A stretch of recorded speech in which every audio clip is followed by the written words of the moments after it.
जय हिंद साथियों, नमस्कार, गुड मॉर्निंग। एक बार फिर से आप सभी का हार्दिक स्वागत और हार्दिक अभिनंदन है। आर प्रीलिम्स एग्जाम 2024 और ये परीक्षा आपके जुलाई अगस्त में आपकी संभावित है। इसी परीक्षा को ध्यान में रखकर ये सीरीज आपकी चल रही है और आज आपका होगा प्रैक्टिस सेट नंबर 12। चैनल पर पहली बार आए हैं, चैनल सब्सक्राइब कर दीजिएगा, बेल आइकन को प्रेस कर दीजिए, क्योंकि ऐसे ही प्रतियोगी परीक्षाओं की दृष्टि से महत्वपूर्ण कंटेंट मैं आपको प्रोवाइड करता रहता हूं। आइए शुभारंभ करते हैं आज के सेशन का। देखिए, प्रश्न संख्या 1 की बात करिएगा तो यहाँ पे आपका दिया गया है, विश्व शौचालय दिवस किस तिथि को मनाया जाता है। वर्ल्ड टॉयलेट डे किस तिथि को मनाया जाता है। 14 नवंबर दिया है, 12 नवंबर दिया है, 19 नवंबर दिया है और 26 नवंबर दिया है। शौचालय दिवस की बात हो रही है। पहले मैं प्रश्न का उत्तर बताऊंगा और उसके बाद मैं आपको बताऊंगा अन्य जो आपके ऑप्शन दिए गए हैं, क्योंकि चारों ही ऑप्शन हैं जहाँ से प्रश्न आपके संभावित होते हैं। देखिए, शौचालय दिवस की बात हो रही है। इस प्रश्न का जो सही उत्तर तो आपका हो जाएगा, वह हो जाएगा 19 नवंबर को, है ना। अच्छा, अगर 14 नवंबर की बात करिएगा, 14 नवंबर को सबसे पहली चीज़ पंडित जवाहरलाल नेहरू का जन्मदिन है, जो कि भारत के पहले प्रधानमंत्री थे और इनका जन्मदिन बाल दिवस के रूप में मनाया जाता है। बाल दिवस 14 नवंबर। अच्छा, इसी 14 नवंबर के दिन जो है आपका रसगुल्ला दिवस भी मनाया जाता है, जो कि पश्चिम बंगाल की राजकीय मिठाई भी है। इसी 14 नवंबर को आपका डायबिटीज डे भी मनाया जाता है, यानी जो आपका क्या है कह लीजिएगा, हाँ, मधुमेह दिवस आपका इसी दिन मनाया जाता है। तो तीनों ही चीज़ें आपकी 14 नवंबर को आपकी हो गई। 26 नवंबर आपका संविधान दिवस के रूप में मनाया जाता है। कमेंट सेक्शन में आप मुझे कमेंट करिएगा कि 12 नवंबर को कौन सा दिवस मनाया जाता है। चलिएगा, प्रश्न संख्या अगर हम 2 की अगर बात कर लें तो यहाँ पे दिया गया है, भारत के प्रथम मुख्य चुनाव आयुक्त का नाम आपसे पूछा गया है ना। थोड़ी सी मिस प्रिंटिंग है। मुख्य चुनाव आयुक्त आपसे पूछे गए हैं, पहली बार कौन आपके चुने गए थे। मानेकशॉ दिया है, हीरालाल जेकानिया दिया है, सुकुमार सेन दिया है और गणेश वासुदेव मावलंकर दिया है। प्रथम मुख्य चुनाव आयुक्त ऑप्शन यहाँ पे आपका हो जाएगा। चुनाव आयुक्त की बात हो रही है तो पहले फील्ड मार्शल अगर आपसे पूछे जाते तो ये तो आपके हो जाते मानेकशॉ। अगर आपसे भारत के पहले मुख्य न्यायाधीश आपसे पूछे जाते तब तो उत्तर आपका हो जाता हीरालाल जेकानिया। और अगर आपसे भारत के पहले लोकसभा अध्यक्ष अगर आपसे पूछ लिए जाते तब उत्तर आपका हो जाता गणेश वासुदेव मावलंकर। अब जो है यहाँ पे क्या है पूछा गया है, चुनाव आयुक्त की बात हो रही है। ऑप्शन केवल एक आपका बच रहा है, सुकुमार सेन आपका यहाँ पे क्या हो जाएगा, राइट हो जाएगा। ठीक है ना। भारत के पहले मुख्य चुनाव आयुक्त कौन थे, सुकुमार सेन। आज की डेट में कौन है, कमेंट सेक्शन में आप मुझे कमेंट करिएगा। चलिएगा, प्रश्न संख्या 3 की अगर बात कर लीजिएगा, देखिए 3 की बात करिए तो दिया गया कि निम्नलिखित में से कौन सी झील उत्तरी ध्रुवीय आर्कटिक वृत्त पर स्थित है, ये आपसे पूछा गया है। बहुत ही प्यारा प्रश्न है और वर्ल्ड ज्योग्राफी का क्वेश्चन, एक तरह से जान समझिएगा इस क्वेश्चन को, क्योंकि पूछा गया क्वेश्चन है और आप लोग अक्सर इसको गलत भी करते हैं। उत्तरी ध्रुवीय आर्कटिक वृत्त या इसी को आप कहते हैं 66.5 डिग्री उत्तरी अक्षांश रेखा, है ना। उत्तरी अमेरिका से गुजरती है और यूरोप महाद्वीप से गुजरती है, जाहिर सी बात है एशिया से भी गुजरती है। तो यहाँ पे जो दिया गया है कि कौन सी झील जो है उत्तरी ध्रुवीय आर्कटिक वृत्त पर स्थित है, और यहाँ पे चारों ही ऑप्शन जो है उत्तरी अमेरिका के दिया गया है। मतलब आप कन्फ्यूजन क्रिएट करने के लिए जो है पूरी व्यवस्था आपकी की गई है। देखिएगा,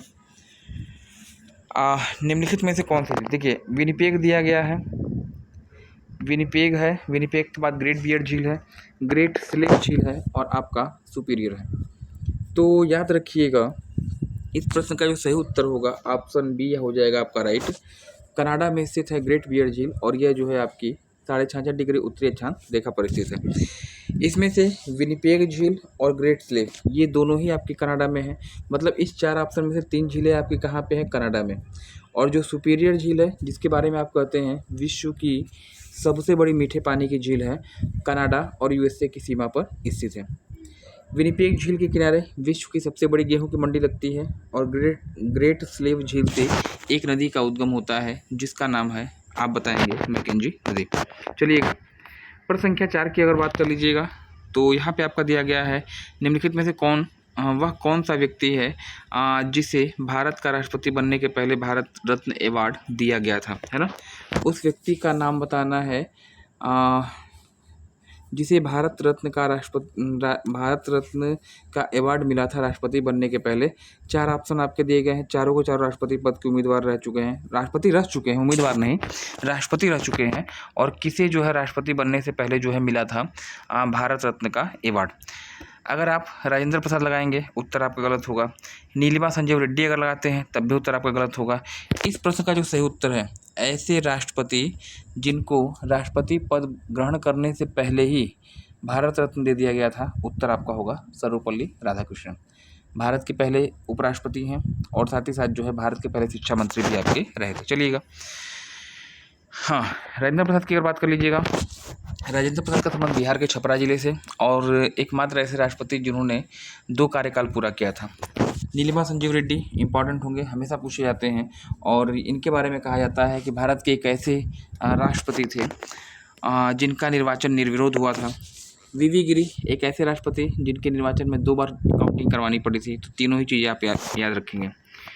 प्रश्न संख्या 5 की अगर बात करिएगा, देखिए दिया गया है, निम्नलिखित में से कौन सुमेलित नहीं है? निम्न में से कौन सुमेलित नहीं है? ग्रेनाइट, नीस, बलुआ पत्थर क्वार्टजाइट है, चूना पत्थर संगमरमर है, गिब्रो आपका सेल है। पूछा गया है कि निम्नलिखित में से कौन सुमेलित नहीं। देखिए, एक तरफ चट्टान दिया गया है, एक तरफ चट्टान है और दूसरी तरफ आपका क्या है? कन्वर्जन, जो कन्वर्ट हो चुका है, परिवर्तित हुआ है। कन्वर्टित कहिएगा, परिवर्तित स्वरूप आपका है। ग्रेनाइट का कन्वर्जन होता है नीस में ना, तो बिल्कुल मेटामॉर्फिक रॉक्स है और किससे कन्वर्ट होती है? ग्रेनाइट से। बलुआ पत्थर एक अवसादी चट्टान है और ये जो है इसका कायांतरण किस में होता है? तो क्वार्टजाइट में, तो ये भी आपका राइट है। चूना पत्थर भी अवसादी चट्टान है और इसका कन्वर्जन किस में होता है? संगमरमर में होता है, ठीक है ना। तो ग्रेनाइट अग्नेय चट्टान, बलुआ पत्थर ये जो है आपका अवसादी चट्टान और चूना पत्थर आपका अवसादी चट्टान। गेब्रो जो है एक आपका है अग्नेय चट्टान, इसका कन्वर्जन सेल में नहीं होता है बल्कि इसका कन्वर्जन होता है सर्पेंटाइन में, है ना। तो कौन सुमेलित नहीं है? Option D. थोड़ा सा अच्छा क्वेश्चन है, इसको आप नोट कर लीजिएगा, चट्टानों से लिया गया क्वेश्चन है। कमेंट सेक्शन में आप मुझे कमेंट बताइएगा करके कि विज्ञान की उस शाखा का नाम बताइए जिसके अंतर्गत आप अध्ययन करते हैं चट्टानों का। कमेंट सेक्शन में कमेंट करिएगा। चलिएगा, आज के सेशन का 6वां क्वेश्चन यहाँ पे दिया गया है, निम्नलिखित में से किस तिथि को आप विश्व टाइगर दिवस, विश्व बाघ दिवस के रूप में मनाते हैं? 19 जुलाई, 19 अगस्त, 29 अगस्त या फिर 29 जुलाई? मिला जुला ऑप्शन दिया गया है और गलत करेंगे आप लोग निश्चित रूप से। अगर आप 29 अगस्त की बात करते हैं तो 29 अगस्त को तो आपका जो है जन्मदिन है मेजर ध्यानचंद का, और मेजर ध्यानचंद का जन्म किस रूप में मनाते हैं? आप कहिएगा खेल दिवस के रूप में। इस प्रश्न का जो सही उत्तर है ऑप्शन डी होगा, 29 जुलाई को जो है प्रत्येक वर्ष आपका टाइगर्स डे मनाया जाता है। कमेंट सेक्शन में आप मुझे कमेंट करके बताइएगा किस व्यक्ति को भारत का टाइगर्स मैन भी कहा जाता है, भारत का बाघ पुरुष भी कहा जाता है। कमेंट सेक्शन में आप मुझे कमेंट करके बताइएगा। चलिए, प्रश्न संख्या अगर 7 की बात कर लीजिएगा, वर्ल्ड ज्योग्राफी क्वेश्चन, और निश्चित रूप से वर्ल्ड ज्योग्राफी जो है आपके लिए प्रॉब्लम क्रिएट करती है। निम्नलिखित में से बिश्केक किस देश की राजधानी है? बिश्केक किस देश की राजधानी है? तुर्कमेनिस्तान है, उज्बेकिस्तान है, किर्गिस्तान है या फिर तजाकिस्तान है? बिश्केक की बात करके देखिए, तुर्कमेनिस्तान की राजधानी अशखाबाद, उज्बेकिस्तान की राजधानी नूर सुल्तान, तजाकिस्तान की राजधानी आपकी हो जाएगी दुशांबे। इस प्रश्न का जो सही उत्तर है ऑप्शन यहाँ पे हो जाएगा सी, किर्गिस्तान की राजधानी क्या है? बिश्केक। देखिए, ये चारों के चारों देश जो हम बता रहे हैं यहाँ पे, चारों देश जो है कहाँ पड़ते हैं? मध्य एशिया में, और यहाँ से जो है कैपिटल्स पूछे जाने की संभावना चारों पांचों की रहती है ना। तुर्कमेनिस्तान, उज्बेकिस्तान, किर्गिस्तान, तजाकिस्तान और एक आपका और आता है एक और है यहीं पे तान में, संभवतः मुझे इसका नाम मुझे याद नहीं आ रहा। अगर कमेंट सेक्शन में आपको मालूम हो तो इसका उत्तर आप कमेंट सेक्शन में कमेंट करिएगा। एक तान आपका और आता है। 5 देश हैं मध्य एशिया में और इनकी राजधानी बहुतायत में आपसे पूछी जाती है। चलिए, प्रश्न संख्या 8 की अगर बात कर लीजिएगा, देखिए, निम्नलिखित में से कौन कैबिनेट मिशन का मेंबर नहीं है? इंपॉर्टेंट क्वेश्चन है और आया हुआ क्वेश्चन है। कौन कैबिनेट मिशन का इंपॉर्टेंट मेंबर नहीं है? नहीं शामिल था। स्टेफर्ड क्रिप्स है, एबी अलेक्जेंडर है, सर एलिजा इम्पे हैं और सर पैथिक लॉरेंस है। देखिए, थोड़ा भी अगर आप संविधान की जानकारी रखते हैं तो आसानी से इस प्रश्न का उत्तर देंगे। 1946 में भारत आता है कैबिनेट मिशन, संभवतः मार्च का महीना आपका रहा होगा, और इसमें 3 मेंबर आपके थे। इस कैबिनेट मिशन का उद्देश्य क्या था, तो आप बताइएगा। इसका उद्देश्य था भारत के संविधान सभा का गठन करना या निर्माण करना, है ना। अब यहाँ पे पूछा गया 3 तो हैं, चौथा इसमें कौन शामिल नहीं है वो आपसे पूछा गया है। इसके मेंबर थे स्टेफर्ड क्रिप्स, 1942 में भी आए थे क्रिप्स मिशन के रूप में, लेकिन इनको जो वापस कर दिया गया था। एबी अलेक्जेंडर नौसेना मंत्री थे, ये भी इसके मेंबर थे। और सर पैथिक लॉरेंस जो है इसके अध्यक्ष थे। सर एलिजा इम्पे का जो है राइट आंसर होगा। ये जो है 1774 ईस्वी में सुप्रीम कोर्ट की स्थापना होती है, उसके मुख्य न्यायाधीश रहे थे, है ना। तो इस प्रश्न का सही उत्तर आपका क्या हो जाएगा, सर एलिजा इम्पे हो जाएगा। 9 की अगर बात कर लीजिएगा तो यहाँ पे दिया गया केंद्रीय वर्षा वन अनुसंधान संस्थान कहाँ पे स्थित है। जोरहट असम है, रांची झारखंड है, जोधपुर आपका राजस्थान है और नागपुर आपका महाराष्ट्र में है। इंपॉर्टेंट क्वेश्चन है। थोड़ा सा मैं ऑप्शन पे चर्चा कर लेता हूँ, फिर इस प्रश्न का उत्तर देता हूँ। नागपुर में, कल मैंने शायद बताया भी था, नागपुर में आपका नीरी है, केंद्रीय पर्यावरण एवं अभियांत्रिकी संस्थान, 60 में इसको कहा जाता है नीरी, है ना। फिर से सुनिएगा, केंद्रीय पर्यावरण एवं अभियांत्रिकी संस्थान पूछा जाता है कहाँ पर स्थित है। 60 फॉर्म इसका नीरी है नागपुर, बताइएगा। न से नीरी, न से नागपुर, है ना। अच्छा, जोधपुर की अगर बात करिएगा तो जोधपुर में जो है आपका क्या पड़ता है, तो काजरी, KAZARI, ये 60 फॉर्म है। केंद्रीय मरुभूमि अनुसंधान संस्थान जोधपुर में है, जिसे आप काजरी के नाम से जानते हैं। रांची में केंद्रीय लाख अनुसंधान केंद्र है। यहाँ पे पूछा गया है कि आपका, देखिए यहाँ पर आपका पूछा गया था कि केंद्रीय वर्षा वन अनुसंधान संस्थान कहाँ पर स्थित है। तो इस प्रश्न का जो सही उत्तर आपका होने जा रहा है, ऑप्शन ए आपका राइट होने जा रहा है, जोरहट।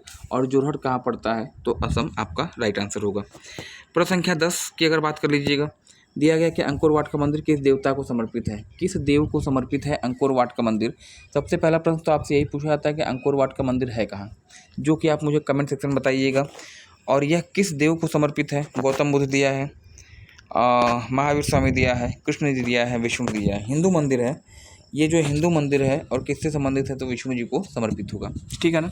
तो ये 10 महत्वपूर्ण प्रश्न जो आपकी जीवन की दशा और दिशा को बदल सकते हैं, यदि आप इन प्रश्नों का कलेक्शन करते हैं और इनको एग्ज़ाम में जाने से पहले एक बार रिवीजन करके जाते हैं, तो निश्चित रूप से जो है आप अच्छे करने चाहेंगे।